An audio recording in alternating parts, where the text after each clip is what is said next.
അറിയുന്നത്. ഇപ്പോൾ സി കൃഷ്ണകുമാർ ബി.ജെ.പിയുടെ സ്ഥാനാർത്ഥി നമ്മോടൊപ്പം. ശ്രീ കൃഷ്ണകുമാർ, അല്പസമയം മാത്രമേ ബാക്കിയുള്ളൂ. ഇനിയിപ്പോൾ താങ്കളുടെ പ്രതീക്ഷ എനിക്കറിയാം, ഉറപ്പായിട്ടും വലിയ ഭൂരിപക്ഷത്തോടെ വിജയിക്കുമെന്ന് താങ്കൾ നേരത്തെയും പറഞ്ഞതാണ്. ക്ഷേത്ര ദർശനമൊക്കെ കഴിഞ്ഞു. ഇപ്പോൾ നേരെ അങ്ങോട്ടേക്ക് വോട്ടെണ്ണൽ കേന്ദ്രത്തിലേക്കാണോ താങ്കൾ പോവുക, ശ്രീ കൃഷ്ണകുമാർ?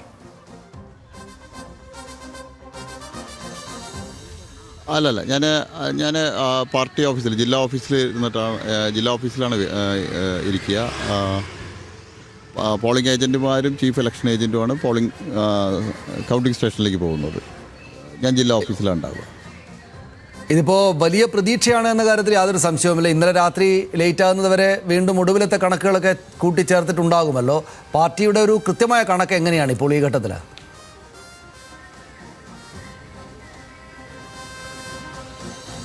ഞങ്ങൾ 5000-ൽ കൂടുതൽ വോട്ടിന് വിജയിക്കുന്നുള്ളതാണ്. ക്രിസ്ത്യൻ വിഭാഗത്തിൻ്റെ അടിയിൽ നിന്നും കോൺഗ്രസിനകത്തെ പ്രശ്നങ്ങളും അതുപോലെ തന്നെ LDFിൻ്റെ ഭാഗത്തു നിന്നൊക്കെ ഞങ്ങൾക്ക് അനുകൂലമായിട്ടുള്ളൊരു അടിയൊഴുക്കുണ്ടായിട്ടുണ്ട്. അതിൻ്റെ എണ്ണം കൃത്യമായിട്ട് ഞങ്ങൾക്ക് പ്രവചിക്കാൻ കഴിയില്ല. അത് ഞങ്ങൾ വിചാരിക്കുന്ന രീതിയിൽ, പ്രതീക്ഷിച്ച രീതിയിൽ വന്നു കഴിഞ്ഞാൽ വലിയ ഭൂരിപക്ഷത്തിന് വിജയിക്കാൻ കഴിയുന്നുള്ള പ്രതീക്ഷയിൽ തന്നെയാണ്. ഇപ്പോൾ 5000 എന്ന് വെച്ചാൽ ഒരു താരതമ്യേന ചെറിയൊരു ഭൂരിപക്ഷ സംഖ്യയാണ്. അത് താങ്കളത് പറയാൻ കാരണം ഈ തരത്തിൽ ഇത്തവണത്തെ തെരഞ്ഞെടുപ്പ് വലിയ ശക്തമായിരുന്നു. നിശ്ചയമായിട്ടും ഉറപ്പായിട്ടും വോട്ട് ലഭിക്കേണ്ട നഗരസഭയിലെയും മറ്റും വോട്ടുകളിൽ ഒരുപക്ഷെ അങ്ങോട്ടും ഇങ്ങോട്ടും മാറിയിട്ടുണ്ടാകാം എന്നൊരു തോന്നലുള്ളത് കൊണ്ടാണോ പാർട്ടി ആ ഒരു നമ്പറിലേക്ക് എത്തിയത്?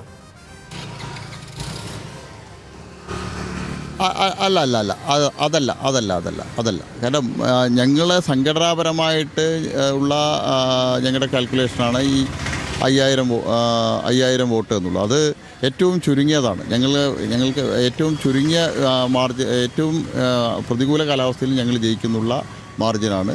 ഞങ്ങൾ പ്രതീക്ഷിക്കുന്ന രീതിയിലുള്ള ഘടകങ്ങൾ പ്രവർത്തിച്ചിട്ടുണ്ടെങ്കിൽ ഞങ്ങളുടെ ഭൂരിപക്ഷം, ഞങ്ങൾ നേരത്തെ പറഞ്ഞതുപോലെ 5 അക്ക ഭൂരിപക്ഷത്തിലേക്ക് ഞങ്ങൾ കടക്കും. ഇതിപ്പോൾ BJPക്ക് അകത്ത് ഇപ്പോൾ ഈ ഘട്ടത്തിൽ ഇനിയിപ്പോൾ നമ്മൾ ആകെ 1.5 മണിക്കൂറേ ഉള്ളൂ, എന്നാലും ഈ BJPക്ക് അകത്ത് ഉള്ള ഉണ്ടായിരുന്ന പ്രശ്നങ്ങൾ അവസാന ഘട്ടത്തിൽ പരിഹരിക്കപ്പെട്ടു എന്ന പൂർണ്ണ ബോധ്യമാണോ പാർട്ടിക്കുള്ളത്? അല്ലെങ്കിൽ അത് ഏതെങ്കിലും നിലക്ക് എന്തെങ്കിലും ബുദ്ധിമുട്ടുണ്ടാക്കിയിട്ടുണ്ടാകുമോ? ഈ വോട്ടെണ്ണൽ കഴിഞ്ഞിട്ട് ഈ ദിവസം കഴിയുമ്പോഴേക്ക് പാർട്ടി എന്തെങ്കിലും തരത്തിലുള്ള ആലോചനകളിലേക്ക്, നടപടികളിലേക്ക് പോകേണ്ടുന്നൊരു സാഹചര്യം വരാനിടയുണ്ടോ?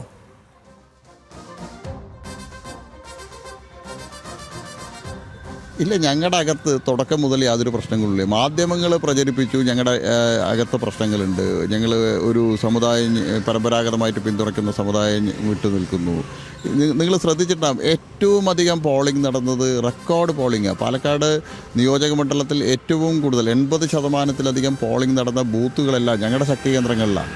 മറ്റ് 2 രാഷ്ട്രീയ പാർട്ടികളുടെയും ശക്തി കേന്ദ്രങ്ങളിലല്ല, ഞങ്ങളുടെ ശക്തി കേന്ദ്രങ്ങളിലാണ് നടന്നിട്ടുള്ളത്. അവസാന നിമിഷങ്ങളിൽ എല്ലാ ദുഷ്പ്രചരണങ്ങളും പൊളിഞ്ഞു വീണല്ലോ. ഞങ്ങളെ ഐക്യത്തോടുകൂടി മുന്നോട്ട് പോകുന്ന സമയത്ത് 2 മുന്നണികളും പ്രതിരോധത്തിലായിരുന്നു. ഞങ്ങൾ മുന്നോട്ട് വെച്ച വികസന കാര്യങ്ങൾ പാലക്കാടിലെ ജനങ്ങൾ ഏറ്റെടുത്തു. അത് ഈ തെരഞ്ഞെടുപ്പിൽ ചർച്ചയായി. ഞങ്ങളുടെ ആത്മവിശ്വാസം 100%-ലധികം ഞങ്ങൾക്ക് വിജയിക്കുന്നുള്ള ഉറപ്പ് ഈ ഘടകങ്ങളാണ്. ഇതിപ്പോൾ ഒറ്റ കാര്യം കൂടെ ശ്രീ കൃഷ്ണകുമാർ, അതായത് ഇപ്പോൾ അല്പം മുമ്പ് സരിൻ പറഞ്ഞത് ഈ 1 മുതൽ 14 വരെയും 15 മുതൽ 28 വരെയും 2 റൗണ്ടുകളിലായിട്ട് ഈ 15-28 ബൂത്തുകൾ എണ്ണുമ്പോഴേക്ക് ഒരു സൂചന അദ്ദേഹത്തിന് അനുകൂലമായിട്ട് ലഭിക്കുമെന്നാണ്. അതായത് അദ്ദേഹം പക്ഷേ അത് പറയുമ്പോൾ തന്നെയും പറയുന്നത് ആദ്യഘട്ടത്തിലുള്ള ലീഡ് BJPക്കായിരിക്കാനാണ് സാധ്യത എന്ന്. അതിപ്പോൾ പാലക്കാടിൻ്റെ രാഷ്ട്രീയം ശ്രദ്ധിക്കുന്ന എല്ലാവർക്കും അറിയാം. നഗരസഭയിൽ BJPയുടെ ശക്തി കേന്ദ്രമാണ്. നഗരസഭയിൽ BJPക്ക് ലീഡ് കിട്ടിയേക്കാം. പക്ഷേ നഗരസഭയ്ക്ക് ശേഷം ഇരിക്കുന്ന പഞ്ചായത്തുകളിലെല്ലാം മറ്റുള്ളവർക്ക് കൂടെ അവകാശപ്പെടാവുന്ന ശക്തിയുള്ള ഇടങ്ങളാണല്ലോ, പിരായിരിയും കണ്ണാടിയും മാത്തൂരും ഒക്കെ. അപ്പോൾ സ്വാഭാവികമായിട്ടും മുഴുവൻ നേരവും കാത്തിരിക്കേണ്ടതായി വരില്ലേ? ആദ്യഘട്ടത്തിൽ ലീഡ് കുറയുകയാണെങ്കിൽ കുറെ കൂടെ ചങ്കിടിപ്പോടുകൂടി ഇരിക്കേണ്ടതായിട്ട് വരില്ലേ BJPക്ക്?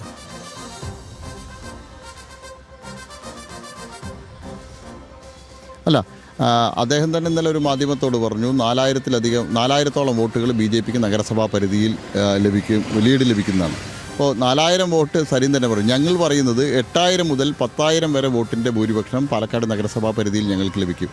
3 പഞ്ചായത്തുകൾ, പിരായിരി, കണ്ണാടി, മാത്തൂർ, ഈ 3 പഞ്ചായത്തുകളിലും ഞങ്ങൾ കഴിഞ്ഞ തവണത്തെ ഇത്തവണ വലിയ മുന്നേറ്റം തന്നെ ഞങ്ങൾക്കുണ്ടാവും.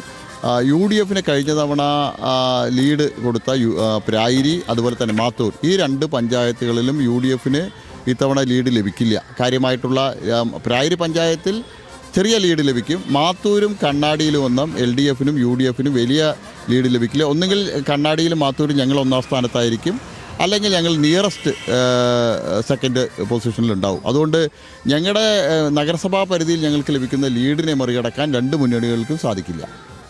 ശരി, വളരെ വളരെ നന്ദി ശ്രീ സി കൃഷ്ണകുമാർ ഞങ്ങളോട് ഈ ഘട്ടത്തിൽ സംസാരിച്ചതിന്. താങ്കൾ ക്ഷേത്ര ദർശനം നടത്തിയിട്ടാണ് അങ്ങോട്ടേക്ക് പോകുന്നത്. പാർട്ടി ഓഫീസിൽ നിന്നാണ് ഈ കൗണ്ടിംഗ് വിവരങ്ങൾ അറിയുക എന്നറിയാം. എല്ലാ ആശംസകളും ഈ ഘട്ടത്തിലും നേരുന്നു. ഇനിയിപ്പോൾ അത്ര സമയം മാത്രമേ ഉള്ളൂ, നമ്മുടെ ആശംസകൾക്ക് കാര്യമില്ല എങ്കിൽ തന്നെയും പൂർണ്ണ വിജയാശംസകൾ നേരുന്നു. താങ്കൾ ഞങ്ങളോടൊപ്പം സംസാരിച്ചതിന് വളരെയധികം നന്ദി. ശ്രീ സി കൃഷ്ണകുമാർ, BJPയുടെ സ്ഥാനാർത്ഥി, പാലക്കാട്ട് ഈ 10-36 ദിവസം അങ്ങേയറ്റം ശക്തമായ പ്രചാരണ പരിപാടികളിലേക്ക് പോയ ശ്രീ കൃഷ്ണകുമാർ ഞങ്ങളോട് സംസാരിക്കുകയായിരുന്നു. ഏതാണ്ട് 5000, ഏറ്റവും കുറഞ്ഞത് 5000 വോട്ടിൻ്റെ ഭൂരിപക്ഷത്തിന്, ഏറ്റവും കുറഞ്ഞത് എന്ന് അദ്ദേഹം പ്രത്യേകം സ്ട്രെസ് ചെയ്ത് പറയുന്നുണ്ട്. ഏറ്റവും കുറഞ്ഞത് 5000 വോട്ടുകളുടെ ഭൂരിപക്ഷത്തിന് BJP തന്നെ ജയിക്കും. എന്നാൽ അതികനത്ത വോട്ട് ഭൂരിപക്ഷമാണ് തങ്ങൾക്ക് ലഭിക്കുക എന്ന പ്രതീക്ഷയുണ്ട് എന്നുകൂടി അദ്ദേഹം പറയുകയാണ്. ഏതാണ്ട് 3 സ്ഥാനാർത്ഥികളും പുറത്തേക്ക് ഇറങ്ങിയിട്ടുണ്ട്. അവർ ക്ഷേത്ര ദർശനം നടത്തിയിട്ടാണ് 3 സ്ഥാനാർത്ഥികളും വോട്ടിംഗ് കാര്യങ്ങളിലേക്ക് കടക്കുന്നത്. നമുക്ക്